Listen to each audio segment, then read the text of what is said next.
Well, this certainly wasn't on my 2025 bingo card. Yes, in the late hours of the night, when no one's really expecting anything big in regards to NBA trade news, we got an absolute bombshell of a trade. And I think this has to be the biggest basketball trade or acquisition news that we've seen, since we got those notifications late at night about Paul George and Kawhi Leonard both going to the Clippers. I know I sure as hell wasn't expecting this.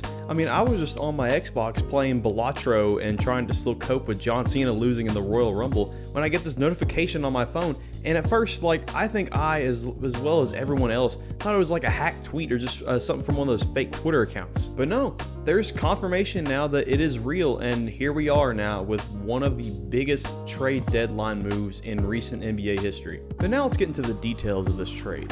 The Lakers received Luka Doncic, Maxi Kleber, and Markieff Morris.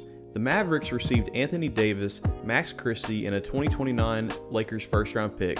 And the Jazz were also included in this trade, getting Jalen Hood-Schifino, a 2025 Clippers second-round pick, and a 2025 Mavericks second-round pick. And like I said before, one of the big reasons that this trade is as crazy as it is because there was nothing leading to us believing that the Mavericks were going to trade Luka, especially to the Lakers. I know that players are linked to the Lakers all the time in certain trades, but it didn't really seem like Luka was on the market at all. It seemed like Dallas would just either try to improve while keeping Luka and Kyrie, or just keep running it with the core they have right now and hope they can find some form and get back to the finals team that they were last year. And while the Lakers have been playing a lot better in recent games, it was still looking like they were going to be heavy players in the trade market. But when you think of a Lakers trade, you would think that they're just trying to find people that they can build around LeBron and Anthony Davis and try to get as much out of this duo as they can still get. It didn't really seem in like a lot of these hypothetical trades that they were thinking about splitting up this duo. They were more so, like I said, trying to build around them and trying to get as much out of them as they still could get.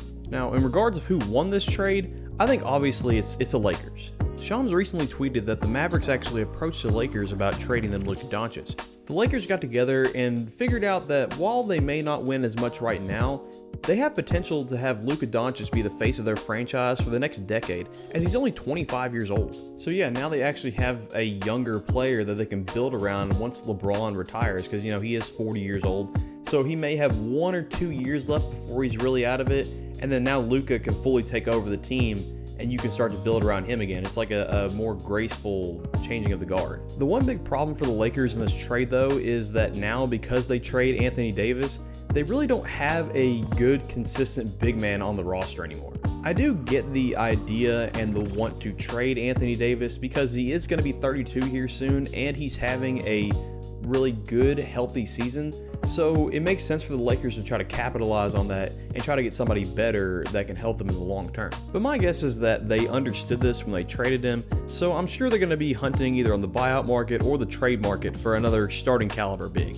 For Dallas, I'm kind of confused why they thought that Luka was the one that needed to be traded. Between their top two guards on the roster that I thought could have been traded to LA, the obvious candidate would have been Kyrie. Shams said that the motivation for getting Anthony Davis in exchange for Luka was that they felt like the Mavericks could be more in a win now mode by having Kyrie and Anthony Davis on the team, but I don't really understand how that improves the winning that much. It seems like the Mavericks' main problems have been with some injuries and the bench depth, and your answer to that is adding another forward on this roster who has a good amount of forwards as it already was. In a perfect world where your team is fully healthy, and granted with some of these guys that may not ever happen, but you're looking at having a roster with Daniel Gafford, PJ Washington, Derek Lively, and Anthony Davis. I guess you could have some of those guys come off the bench, but I still don't think that fixes their bigger issues of depth, and especially guard depth coming off the bench. They must be hoping that Kyrie is able just to carry this team on his back, and that Anthony Davis is able to continue to stay healthy and play well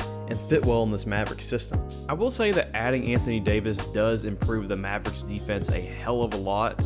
So having Jason Kidd as the coach, who is a defensive-minded coach, now have Anthony Davis on your roster, I think that's going to be, a big upgrade defensively for them. Not to mention that also opens the door for more pick and roll action between Anthony Davis and Kyrie Irving. It'll be interesting for sure. I just don't know how much it's really going to improve their chances of competing and winning a championship. It just looks strange to me for a team who's supposed to be in the middle of this sort of all-in push, trying to win a championship, for them to trade one of the best players their team has ever had at the age of 25 for a player that's still really good, but isn't going to marginally increase your chances of winning a championship. But let me know what y'all think, man. Who do y'all think won this trade? And what else do y'all think is going to go down as we approach the NBA trade deadline? Let me know in the comments.